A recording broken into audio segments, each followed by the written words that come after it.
Baik ya, kita kembali lagi di materi pembelajaran geografi. Mudah-mudahan materi ini bermanfaat ya. Bermanfaat buat kita semua ya. Oke ya, kita lanjut ya. Di video sebelumnya sampai di unsur yang ketiga kalau nggak salah ya, yaitu di tekanan udara ya. Nah, berarti di unsur berikutnya ya, ini terkait dengan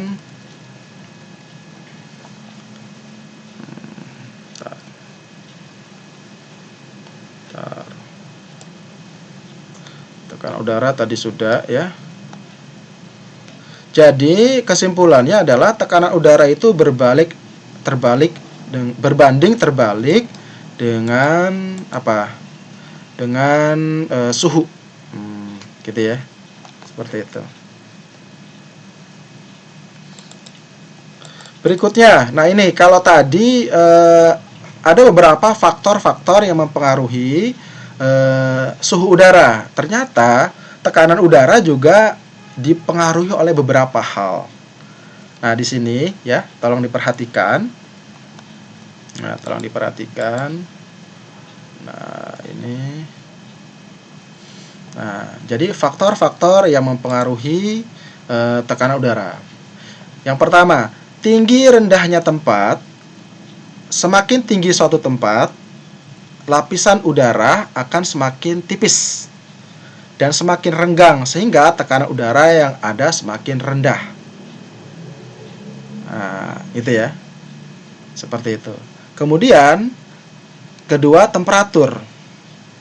Ya. Jadi, faktor yang pertama yang mempengaruhi tekanan udara adalah tinggi rendahnya tempat.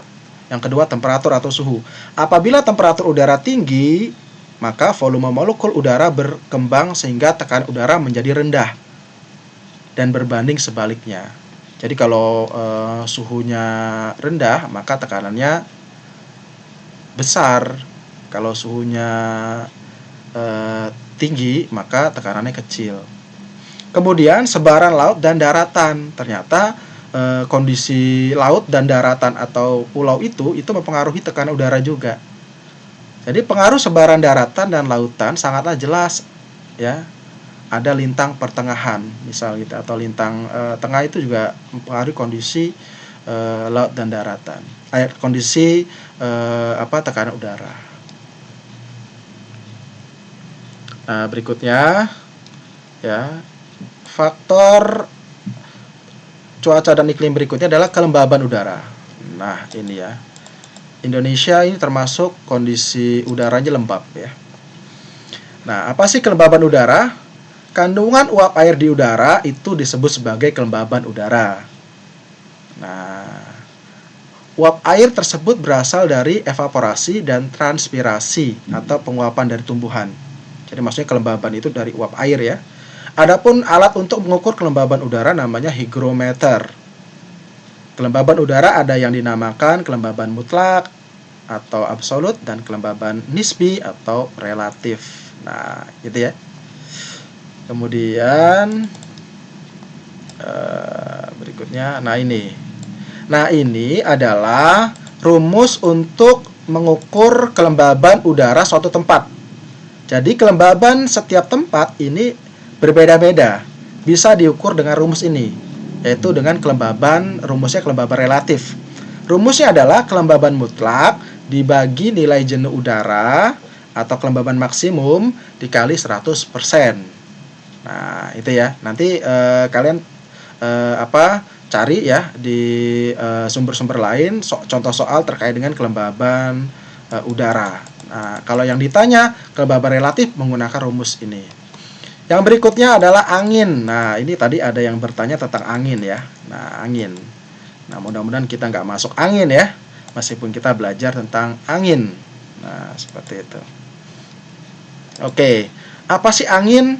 Kita kan merasakan angin tiap hari. Kadang bahkan kita juga tidak merasakan adanya angin gitu ya. Nah, angin itu adalah massa udara yang bergerak di atas permukaan bumi. Jadi ada gerakan udara. Makanya kita ada istilahnya angin sepoi-sepoi. Karena ada udara yang sejuk gitu ya. Nah, dari daerah yang tekanan udaranya tinggi ke daerah yang tekanan udara rendah. Jadi angin tuh bergerak dari daerah tinggi ke daerah rendah, atau dari suhu rendah ke suhu yang tinggi. Gitu. Kecepatan angin dapat diukur dengan menggunakan namanya apa? Anemometer. Nah, itu adalah alat yang digunakan untuk mengukur kecepatan angin, namanya anemometer. Kecepatan angin ini dipengaruhi oleh beberapa faktor, yaitu ada namanya gradien barometrik. Nah, ini ada rumusnya nih nanti ya. Angka yang menunjukkan perbedaan tekanan udara di sekitar kita melalui 2 garis sobar. Nah, relief permukaan bumi, faktor tumbuh-tumbuhan, faktor jarak dari permukaan tanah juga merupakan faktor yang mempengaruhi kecepatan angin. Jadi kencang atau tidaknya suatu angin, nah bukan maunya si angin semena-mena ya, tapi memang ada faktor-faktor yang mempengaruhinya.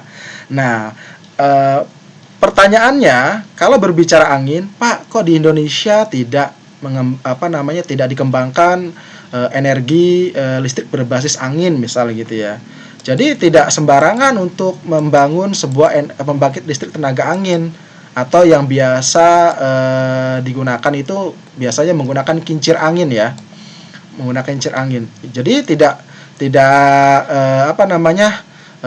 tidak asal-asalan ya untuk mengembangkan energi angin. Itu juga membutuhkan faktor-faktor yang tepat ya, kondisi-kondisi wilayah dan kecepatan angin yang tepat ya.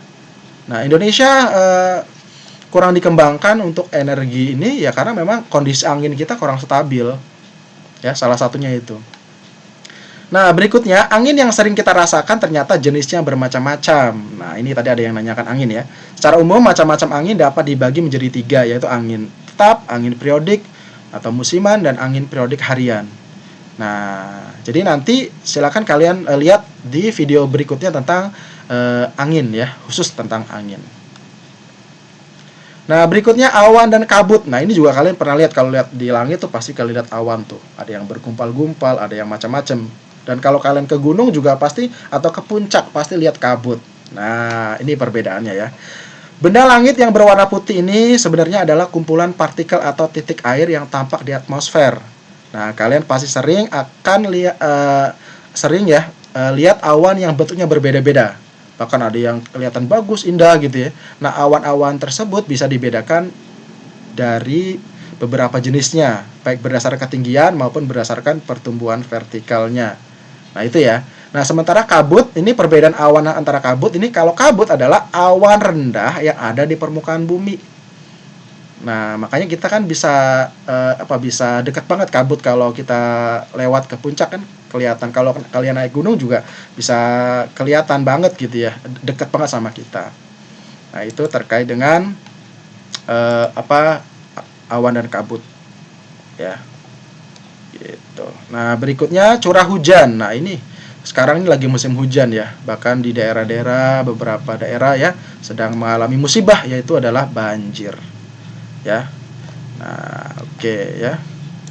Untuk materi curah hujan nanti kita lanjutkan di video berikutnya ya. Untuk materi hari ini yang sampai di curah hujan saja ya.